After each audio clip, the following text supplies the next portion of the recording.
বিষ্ণুপ্রিয়া যখন এই কথা বলেছে, সখীগণে রেখে রেখে বলেছে, না রে বিষ্ণুপ্রিয়া, এ কিছু নয়, সবই তোর মনের দোষ। চল আমরা গৃহ মাঝে ফিরে যাই। বিষ্ণুপ্রিয়া আমার গৃহ মাঝে এসে দেখতে পায় প্রভু তার অধবদনে বসে আছে।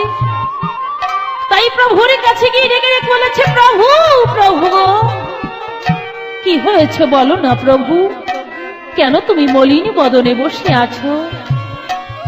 নিমাই ডেকে রেখে বলেছি, বিষ্ণুপ্রিয়া আমার কিছুই হয়নি, আমার বড্ড ক্ষুধা পেয়েছে, আমাকে কিছু খেতে দাও প্রিয়ে। বিষ্ণুপ্রিয়া আমার আজই স্বর্ণ থালায় অন্ন আনতে চলেছে।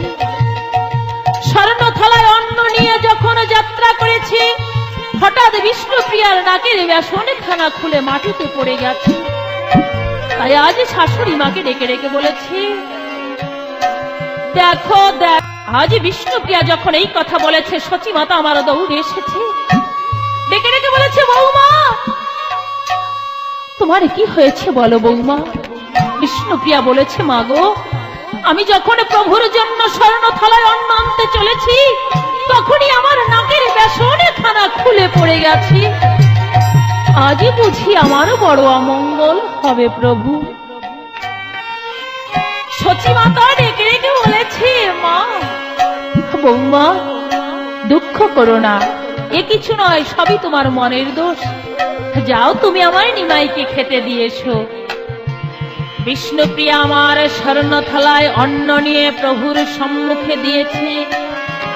নিমাই আমার অন্নের থালা সম্মুখে রেখে মনে মনে ভাবছে, তাই তো আজই বুঝি বিষ্ণুপ্রিয়ার হাতের অন্ন আমার শেষবারের মতো খাওয়া। এই জীবনে আর কোনোদিন আমি খেতে পারবো না। এই কথা বলছে আর নিমাই আমার অন্নের থালা সম্মুখে রেখে নয়ন জলে ভেসে যায়। বিষ্ণুপ্রিয়া মলিন বদন দর্শন করি প্রভুকে বলছো, প্রভু গো, আজ ভোজনের আসনে বসে কেন তুমি কাঁদছো বলো প্রভু? তোমার কি কোনো ব্যাধি হয়েছে? বলেছে, প্রভু গো, তোমার ব্যাধির কি কোনো বৈদ্য নেই? নিমাই বলেছে, প্রিয়ে কেন থাকবে না, আমার ব্যাধির বৈদ্য আছে, কিন্তু সে তো অনেক দূর প্রিয়ে। বিষ্ণুপ্রিয়া বলেছে, প্রভু গো, তাহলে খুলে বলো তোমার বৈদ্যের ঠিকানা, আমি যাব তোমার বৈদ্যকে আনতে। নিমাই বলেছে, বেশ তাহলে শুনে নাও আমার বৈদ্যের ঠিকানা প্রিয়ে। অনুরাগের দেশ প্রেম করে গো না, অনুরাগের দেশ প্রেম করে গো না, প্রিয়ে আমার বৈদ্যের ঠিকানা। অনুরাগের দেশ প্রেম করে গো না, প্রিয়ে আমার বৈদ্যের ঠিকানা। অনুরাগের দেশ প্রেম করে গো না। বিষ্ণুপ্রিয়া বলেছে, প্রভু সেখানে যেতে হলে পথে কি কোনো বাধা আছে প্রভু? নিমাই বলেছে, প্রিয়ে কেন থাকবে না, ওই পথে যেতে হলে অনেক বাধা আছে। সে কি বাধা জানো?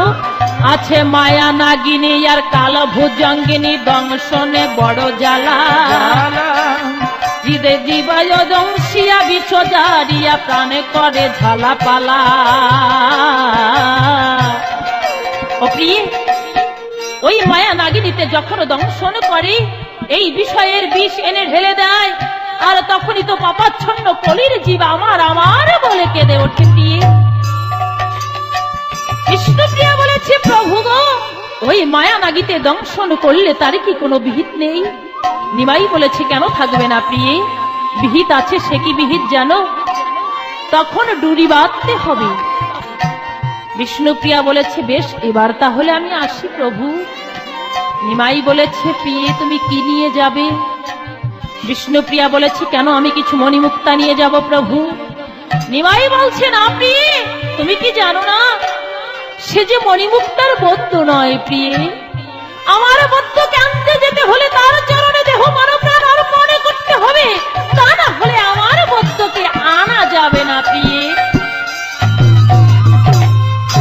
বিষ্ণুপ্রিয়া বলেছে, প্রভু গো, যে জীবন যৌবন দেহ মন প্রাণ একবার তোমার চরণে অর্পণ করেছি, তোমাকে দেওয়া মন আমি আর কাউকে দিতে পারবো না, তোমার বদ্ধ তুমি আনতে যাও প্রভু। নিমাই বলছে, বাহ, এই তো আমার প্রিয়া আমাকে বিদায় দিয়েছে। ডেকে ডেকে বলেছে, বিষ্ণুপ্রিয়া আমার বড্ড ঘুম পাচ্ছে, তুমি আমাকে বিশ্রাম সজ্জা পেতে দাও। তাই বিষ্ণুপ্রিয়া আমার বিশ্রাম সজ্জা পেতে দিয়েছে। নিমাই আমার মনে মনে ভাবছি, এইভাবে যদি আমি সন্ন্যাসে যেতে চাই তাহলে আমি যেতে পারবো না, আমার যেতে হলে কাল নিদ্রাকে স্মরণ করতে হবে। তাই যখন কাল নিদ্রাকে স্মরণ করেছে, কাল নিদ্রা এসে আজ বিষ্ণুপ্রিয়া সচিমাতা সমগ্র নদিয়াবাসীকে আজ নিদ্রাগত করেছে। সবাই আজ নিদ্রায় মগ্ন হয়ে আছে, বিষ্ণুপ্রিয়া আমার ঘুমিয়েছে। নিমাই আমার মনে মনে ভাবছে, এই সুযোগে আমার সন্ন্যাসে যেতে হবে। তাই কি করেছে, তার চরণের নূপুর গলার মালা খুলে আজ ডেকে ডেকে বলেছে, ওরে নূপুর, এতদিন তোরা আমার কাছে থেকে থেকে আমাকে কত আনন্দ দিয়েছিস, আজ থেকে তোদেরকে আমার প্রিয়ের কাছে রেখে গেলাম। আমার প্রিয় যখন আমার জন্য প্রভু প্রভু বলে কাঁদবে, তখন তোরা আমার হয়ে আমার প্রিয়ের ভাঙা বুকে সান্ত্বনা দিস। বিদায় বিষ্ণুপ্রিয়া, এই তো তোমার কাছ থেকে আমি বিদায় নিয়ে চলে যাচ্ছি। জীবনে আর কোনোদিন আমি তোমার কাছে আসবো না, তোমাকে প্রিয়া প্রিয়া বলে ডাকবো না বিষ্ণুপ্রিয়া। যাই, এবার মায়ের কাছে চলে যাই। মায়ের কাছে গিয়ে নিমাই দেখতে পায় মাও শয়ন মন্দিরে ঘুমিয়ে আছে। তাই মায়ের কাছে গিয়ে ডেকে ডেকে বলেছে, মা, মা গো, ও মা, তুমি না বলেছিলে নিমাই যখন সন্ন্যাসে চলে যাবি তখন আমাকে না বলে যাসনি? এই তো তোমার নিমাই তোমাকে ফাঁকি দিয়ে চলে যায় মা। এই জীবনে তো তোমার কাছে আজ পর্যন্ত আমি কিছুই চাইনি, আজই তোমার কাছে একটা ভিক্ষা চাই। সে কি ভিক্ষা জানো মা? আমায় বিদায় দাও গো মা জননী, ও মা, আমি সন্ন্যাসেতে যাই মা গো, তোমার চরণে এই না ভিক্ষা চাই।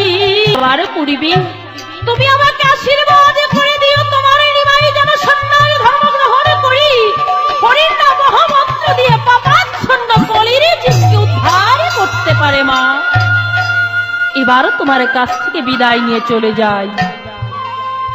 নিমাই আজ যখন মাকে মা বলে বলে ডাকছে, নিমাইয়ের কণ্ঠস্বর সচিমাতার কর্ণে কোকিলের ন্যায় প্রবেশ করেছে। তাই সচিমাতা ঘুমো ঘরে বলছে, ব্রজের কোকিল যা, তুই ব্রজে চলে যা।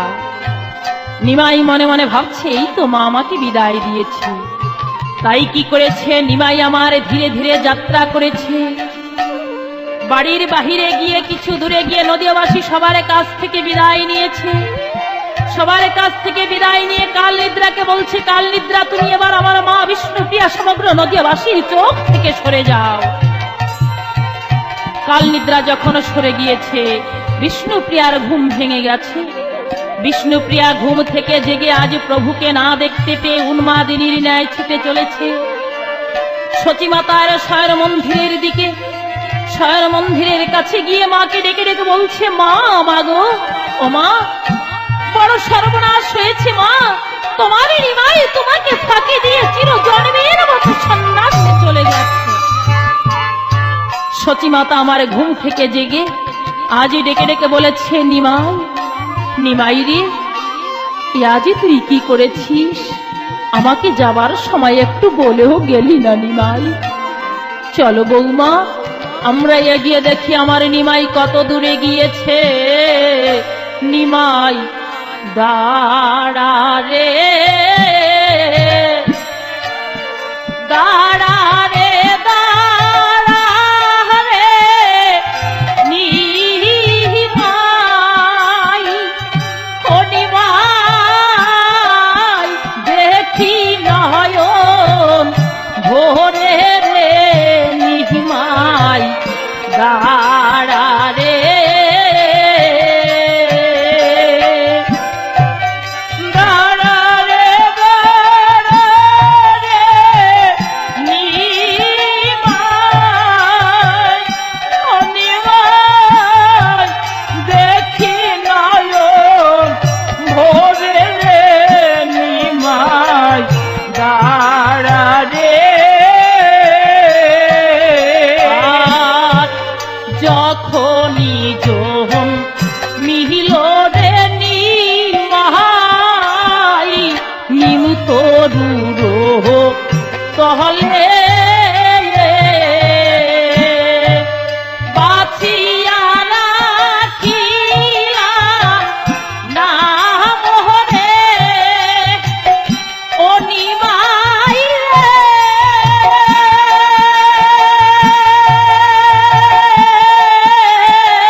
দাঁড়া রে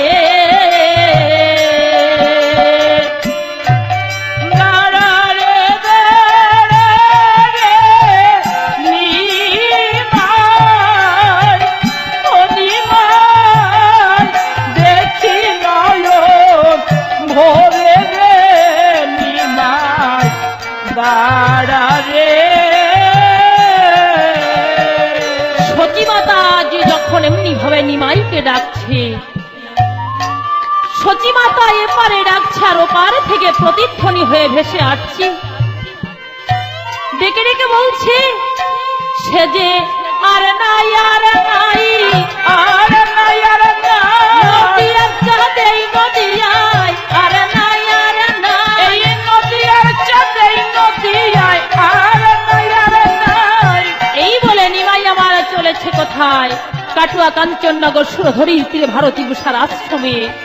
আশ্রমে গিয়ে আজ ভারতী গোসাইকে প্রণাম করি, ডেকে ডেকে বলেছে প্রণাম হই আপনার চরণে গুরুদেব।